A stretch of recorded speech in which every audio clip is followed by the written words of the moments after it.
My name is Madison. Standing in the middle of the chaos at my brother's royal wedding, I watched as the king's words landed like thunder. This ceremony is terminated. The room erupted in a frenzy of gasps and whispers. My brother Ethan stared at me with pure hatred, and my parents' faces were a mask of shock and anger. But I stood firm, knowing that I had uncovered a web of fraud and betrayal that threatened to bring down this so-called fairy-tale wedding. It all started a couple of days ago. I was in my New York City apartment, sipping on a cup of black coffee, watching the live broadcast of Ethan's wedding to Princess Victoria of Montera, a small European nation known for its opulent palaces and powerful banking families. Our parents, Richard and Elizabeth, had been bragging for months about how this wedding would elevate our family's status. I, a 30-year-old forensic accountant, had built my career on uncovering financial crimes. I thought I was just going to be a silent spectator at this event, a chance to see my brother happy. I had flown to the luxurious coastal resort in Monaco with nothing but a single garment bag, a carry-on, and a glimmer of hope that our family could be normal for once. The resort was like a dream, perched on a cliff overlooking the Mediterranean Sea. Everywhere I looked, people exuded wealth and privilege. I checked into the bridesmaid suite as my name was on the early itinerary. I had no intention of causing a scene, I just wanted to blend in and watch the ceremony. But my hopes were quickly shattered. One day before the wedding, as I was hanging up my simple black dress in the closet, the door burst open without a knock. In walked Victoria, wearing a silk robe and a diamond bracelet that probably cost more than my annual salary. Behind her were two of her friends, their eyes full of disdain as they looked me up and down. Victoria dropped an envelope on the bed. "Your flight leaves tonight," she said coldly. I laughed, thinking it was a cruel joke. But when I opened the envelope, I found a one-way ticket back to New York, paid for by Ethan's credit card. "This weekend is of utmost importance. There will be royalty, diplomats, and high-profile guests. We can't have someone like you in the family section," she sneered, looking at my plain travel clothes. "I'm Ethan's sister," I retorted. "And I'm about to be his wife, and I decide who belongs here," she replied, stepping closer. That's when she noticed the antique ruby necklace around my neck. It was a family heirloom that my grandmother had left me because I was the only one who visited her regularly in her final years. She reached out and grabbed the necklace. "This is too beautiful for your outfit. Family heirlooms should be presented properly at a royal wedding." I grabbed her wrist. "Don't touch it." But she yanked hard, and the clasp snapped. For a moment, I was in shock, not from the pain but from the betrayal. She held the necklace in her hand as if she had won a prize. Just then, Ethan walked in. "Madison, don't make a scene," he said, looking annoyed. "She just stole Grandma's necklace." I exclaimed. "Let it go." "It's just for the wedding," he replied, as if it was no big deal. I couldn't believe what I was hearing. I had always been there for Ethan, helping him with his finances and getting him out of trouble. But now, he was siding with this woman who had just robbed me. I told him I wasn't leaving until I got my necklace back. He leaned in close and whispered, "You're embarrassing me. You're too poor to understand the importance of this wedding." Those words cut deep. I was not poor, I had a successful career. But in their world of wealth and privilege, I was an outsider. I tore up the ticket and decided to go downstairs to tell my parents what had happened. The lobby was filled with guests, their voices hushed and their clothes expensive. My parents were greeting guests near the grand staircase, their smiles fake. When my mother saw me, her smile froze. I walked up to them and said, "Victoria just came into my room, gave me a one-way ticket home, and stole Grandma's necklace." My mother's lips tightened. "Lower your voice. This is not the time." I was incredulous. "Is this your response? She stole from me." My father pulled me aside.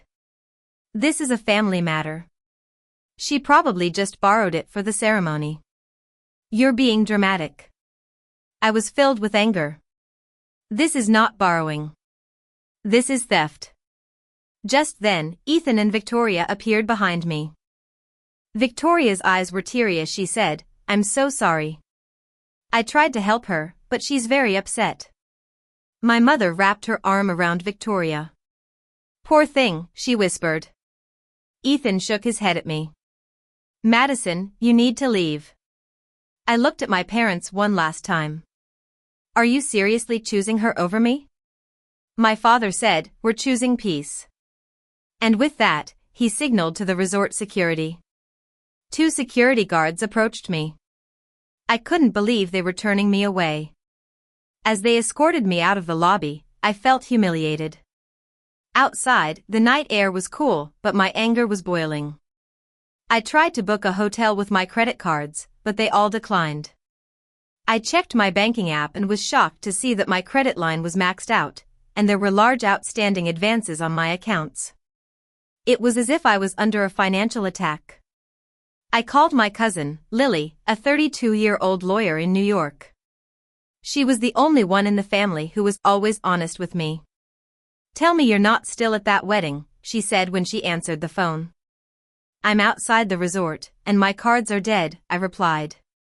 There was a moment of silence on the other end. Then she said, "Madison, I was about to call you. I pulled some records because your father asked me a strange question about a joint inheritance property last month. There's a $2 million loan secured against the family vineyard, and your name is on it as a co-guarantor." I felt my knees go weak. I leaned against a wall.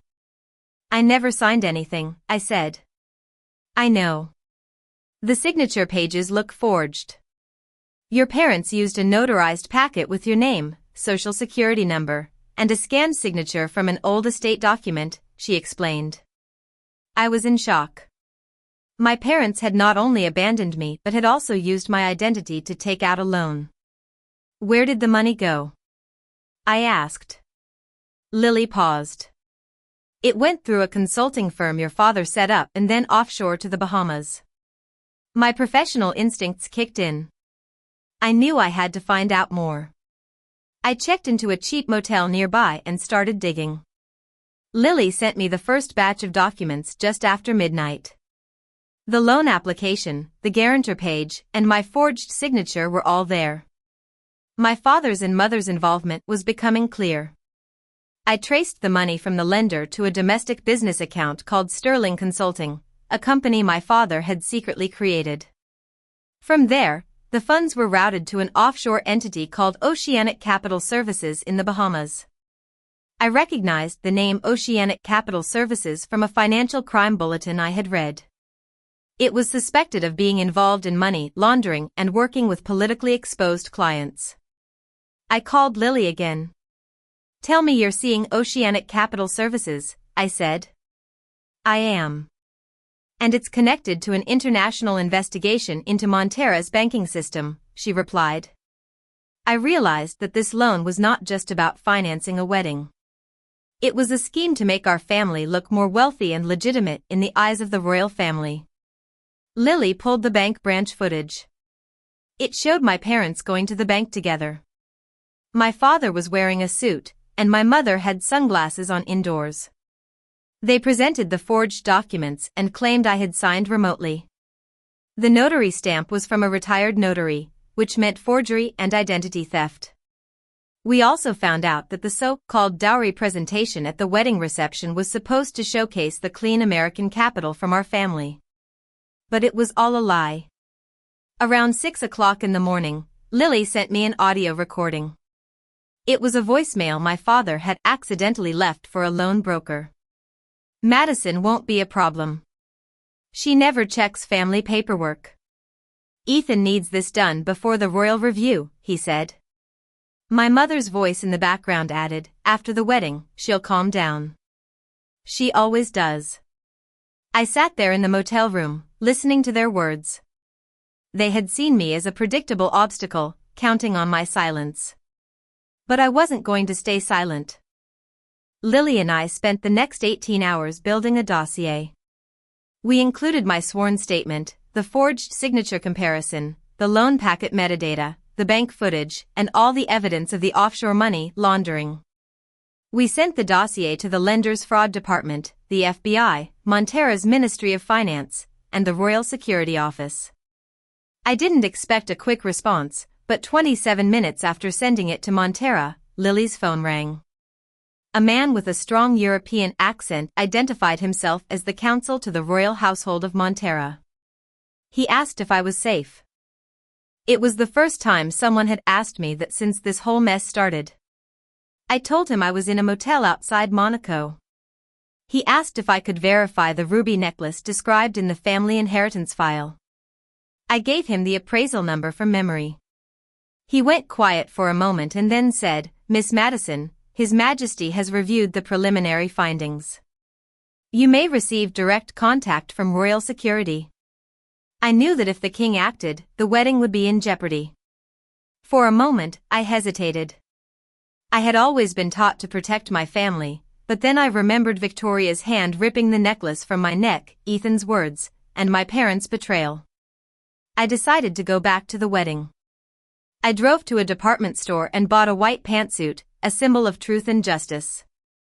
At 3:40 p.m.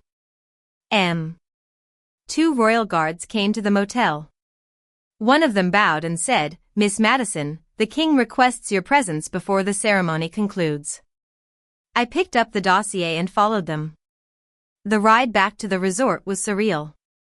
The same place that had thrown me out was now welcoming me in. Inside, the wedding was in full swing. Ethan was standing at the altar in a handsome tuxedo, looking proud and oblivious. Victoria was wearing a beautiful wedding gown, and around her neck was my grandmother's ruby necklace.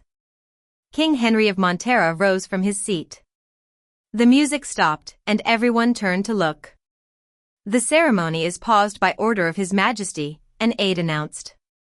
A wave of confusion swept through the room. Ethan looked at me with disbelief. "What are you doing here?" he hissed. "Following the money," I replied. Victoria's eyes flashed. "This is absurd." She was removed for being unstable. King Henry turned to her. "Princess Victoria, you will remain silent until I ask you to speak." I handed the dossier to the Royal Council. Lily entered from a side door with 2 legal observers and a tablet with all the evidence. The king addressed the guests. "This union has been suspended pending review of credible evidence that the funds presented in connection with this marriage may be derived from fraud and routed through entities under international investigation." Gasps filled the room. My father stood up and said, "Your Majesty, this is a private family misunderstanding." The king looked at him sternly. "There is nothing private about international wire fraud." The screen behind the altar lit up with the transaction map, showing the flow of the $2 million loan. Lily stepped forward and explained everything. As the evidence was presented, Ethan's face turned pale, and Victoria's smile faded.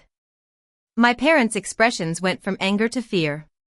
When the king asked Victoria if she was aware that the necklace was taken without my consent, she stammered, "She offered it." I couldn't help but smile. "You ripped it off my neck," I said. She snapped, "Because you were going to embarrass us." The reporters in the room caught every word. Ethan tried to defend her, saying I was jealous. But then Lily played the voicemail of my father, and the room fell silent. My father shouted, "That was taken out of context." The king looked at him. "Mr. Richard, there is no context in which that sentence is honorable." Finally, the king said, "This ceremony is terminated." Victoria let out a half-sob, half-rage sound.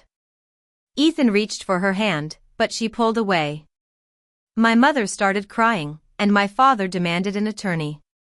The King's Council removed the necklace from Victoria and gave me a receipt. I didn't put it back on right away. It needed to be cleansed of the betrayal. After the ceremony, the real consequences began. The royal household cancelled the engagement, froze the trust arrangements, and referred the matter to the authorities. Ethan lost his job, and my parents' business collapsed. Victoria's reputation was in ruins. I spent the next few months working with Lily to clear my name, restore my credit, and file the necessary legal claims. It was a long and difficult process, but I didn't give up. 1 year later, Lily and I opened a risk advisory firm specializing in financial crime investigations. Our first major contract came from Montera's Ministry of Finance. When I signed the contract, I wore my grandmother's ruby necklace, a reminder of my strength and the importance of standing up for the truth. I may have lost my family that day, but I found myself, and that was the most valuable inheritance of all.